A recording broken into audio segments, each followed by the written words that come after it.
Hello, ഇന്നത്തെ വീഡിയോയിലേക്ക് എല്ലാവർക്കും സ്വാഗതം. നമ്മൾ ഇന്ന് തിരുവനന്തപുരത്ത് പത്മനാഭപുരം കൊട്ടാരം കാണാനായിട്ട് പോയിട്ടുണ്ടായിരുന്നു. അവിടുത്തെ കാഴ്ചകളാണ്.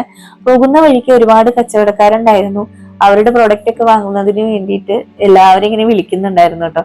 അങ്ങനെ അവിടേക്ക് കയറിയപ്പോൾ തന്നെ അകലെ ഒരുപാട് മലകളൊക്കെ കാണാനായിട്ടുണ്ട്. നല്ല ഭംഗിയുണ്ട് അത് കാണാനായിട്ട്. മുതിർന്നവർക്ക് 50 രൂപയും കുട്ടികൾക്ക് 10 രൂപയായിരുന്നു എൻട്രൻസ് ഫീസ് എന്ന് പറയുന്നത്. അങ്ങനെ ടിക്കറ്റ് ഒക്കെ എടുത്ത് കാണാനായിട്ട് നിൽക്കുമ്പോൾ കൊട്ടാരത്തിന്റെ മുകളിലായിട്ട് ഒരുപാട് വാനരപ്പടകൾ ഇങ്ങനെ ഓടി കളിക്കുന്നുണ്ടായിരുന്നു. കുട്ടികൾക്കൊക്കെ ഇഷ്ടമായി കേട്ടോ അത് കണ്ടിട്ട്.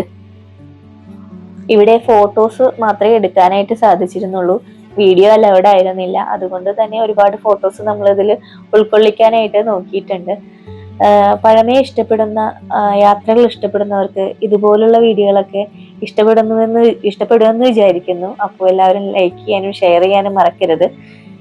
ഒരുപാട് തലമുറകൾ കടന്നു പോകുന്ന അല്ലെങ്കിൽ ഒരുപാട് ആളുകൾ ജീവിച്ചു പോകുന്ന ഈ ഒരിടം നമുക്കും ഒരു കണ്ണിന് കുളിർമയേകുന്ന ഒരു കാഴ്ച തന്നെയായിരുന്നു. കൂടാതെ കുട്ടികൾക്കും അതൊരു അറിവും സന്തോഷവും ആഹ്ലാദവും പകരുന്നു എന്ന് തന്നെയായിരുന്നു.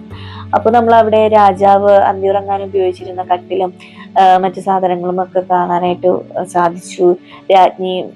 രാജ്ഞിയുടേതായ ആ ഒരു റൂമുകളും മേക്കപ്പ് ചെയ്യാൻ ഉപയോഗിച്ചിരുന്ന റൂമും എല്ലാം കാണാനായിട്ട് സാധിച്ചു. അടുക്കള, ഇതൊക്കെ നമുക്ക് വിവരിച്ചു തരുന്നു. ഓരോ ഭാഗങ്ങളും വിവരിച്ചു തരുന്നതിന് അവിടെ ഓരോ സ്റ്റാഫും ഉണ്ടായിരുന്നു. അതുകൊണ്ട് തന്നെ വളരെ അറിവ് നൽകുന്ന ഒന്ന് തന്നെയായിരുന്നു കേട്ടോ. കൊട്ടാരം എന്ന് പറഞ്ഞാൽ അത് ഒരു അത്ഭുത കാഴ്ച തന്നെയായിരുന്നു. പിന്നീട് നമുക്ക് നമ്മുടെ ഏറ്റവും പ്രിയപ്പെട്ട ഒരു സിനിമ തന്നെയായ മണിച്ചിത്രത്താഴ് നമുക്ക് ഓർമ്മ വന്നു കേട്ടോ, ഒരുപാട് സ്ഥലങ്ങൾ കാണുമ്പോൾ. അങ്ങനെ ആ കാഴ്ചകളൊക്കെ കണ്ട് കുട്ടികൾക്ക് ഓരോ കാര്യങ്ങളും പറഞ്ഞു കൊടുത്ത് അവർക്ക് ക്ഷീണം ഉണ്ടെങ്കിൽ കൂടി തന്നെ വളരെ സന്തോഷമായിരുന്നു ഈ ഒരു കാഴ്ച കാണുമ്പോൾ.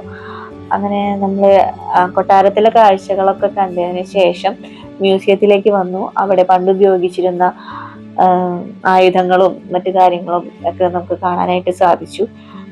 കുട്ടികൾക്കും അതൊരു അറിവ് തന്നെയായിരുന്നു. നേരിൽ കാണുന്നത് അവർക്കൊരു നമ്മള് കേൾക്കുന്നതിനേക്കാളും കാണുന്ന കാര്യങ്ങൾ ഒരുപാട് ഓർമ്മ നിൽക്കുമെന്ന് പറയില്ലേ, അത് അത്ര തന്നെ. അപ്പോൾ ഇഷ്ടപ്പെട്ട ലൈക്ക് ചെയ്യുക, ഷെയർ ചെയ്യുക, സബ്സ്ക്രൈബ്